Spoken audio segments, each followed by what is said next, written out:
জয় হিন্দ, বন্দে মাতরম, ভারত মাতা কি জয়। তো বন্ধুরা, আমি একটা ভিডিও ক্লিপ লাগালাম, তো ভিডিও ক্লিপটা আপনারা সম্পূর্ণ দেখুন, তারপরে আমার কিছু কথা করার আছে।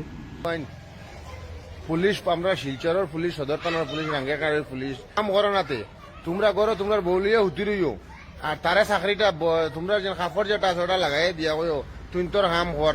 দৌড়ির রুয়া তোরে ভাইলে তোর মা এক দাঁড়ি দিয়ে কাটিম আর তোরে এক দাঁড়ি দিয়ে কাটিম, এখানে মনে রাখিস। কুত্তার বাচ্চা তোমরা মা কয় গু ভালো রে, তোমরা গরুর বাচ্চা এই মাতারে এক দাঁড়া দিয়ে দিম, ওলা কাটিম। সরকার দে কইস, আসাম সরকার দে আমার বাল ঝিড়ি বাইলে ছুটি তো যা তোর ফেল কাটিয়া হাত লইলি মুদারি। তো আসামর পুলিশ প্রশাসন তারা ছুরি লাগাইয়া যেন তানাত বুয়া তাকনি তোমরা কার বাল ঝুলিবার লাগে, তোমরা সরকারে চাকরি দিছে। পয়লা নম্বর এক মাস, 2 নম্বর পুলিশ কার বাল ঝুলিবার লাগে তোমরা আছো দুনিয়ায়। আমার বাল ঝুলিবার হলে ঝুলি লইও, আমি পুলিশ মানুষটা সোশ্যাল মিডিয়াতে ওপেনলি চ্যালেঞ্জ মারেন, ওপেনলি গালিগালা দেয়। মানে এইরকম কথাগুলো কোয়ার সাহস কিরকম পায়? হে সমাজের মানে কি শিখাইতে চায়? তার মতো মানুষ সমাজের কি শিখাইতে চায়? তোর যদি কোনো প্রবলেম থাকে তুই তারা পার্সোনালি এই কথা রাখো, সোশ্যাল মিডিয়াতে আইয়া ডালিয়া ভিডিও বানাইয়া পোস্ট করিয়া সবরে দেখাইয়া মানে কি জিনিস বুঝাইতে চাস? তোমরার মতো এই 2-3টা মানুষের কারণে এইরকম মানে সোশ্যাল মিডিয়াতে এইরকম মানে ভিডিওগুলো আমরা দেখতে পারি, যে গালিগালা এত খারাপ খারাপ গালি দেওয়াটা কীরকম ভাই? এত গালিটা দিতে পারো তোমরা?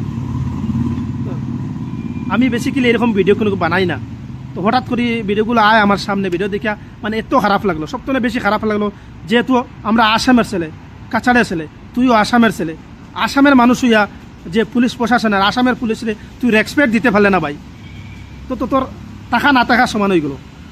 তুই নিজের স্টেটের পুলিশের রেসপেক্টটা তুই দিতে পারলে না, এইরকম গালি দিতে রে। ভিডিওটা বেশি বেশি করে শেয়ার করো, আসাম পুলিশে তারে নিয়া ফেলুক, যাতে কেউ আর এইরকম গালি দিতে পারে না। আজকে এটাই গালি দিছে, কালকে আরেকটাই গালি দিয়ে দিব পরে।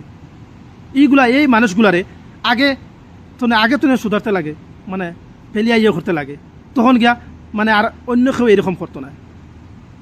মানে সোশ্যাল মিডিয়াতে মানে এটা সোশ্যাল মিডিয়া মানে তার মানে পার্সোনালি সোশ্যাল মিডিয়া তার ব্যক্তিগত ফাইলিছে। তোমার মতো বা তোর মতো এরকম গালি আমরা মুখ তুলে বাইরে না, জলদি বাইরে না। চলো, তোমরা তো মোবাইল খাড়া করলে সোশ্যাল মিডিয়াতে আইলে আর তোমার একদম মানে যেটা বাপ মা কিছু বাকি রাখলে না। কথাগুলাতেও দেখতে পারছো আপনারা বন্ধুরা কীরকম মানে ব্যবহারগুলা, যেটা মনে করো এটা আমরার মানুষ। তুই কেন ভাবিস না যে তুই যেটা মনে করটা গালি দিলাইবি আর কেউ তোরে কিছু কথা না, চুপচাপ থাকতো? সবে কথা হয় না, মানে তোর মতো সবে কেউ কথা হয় না।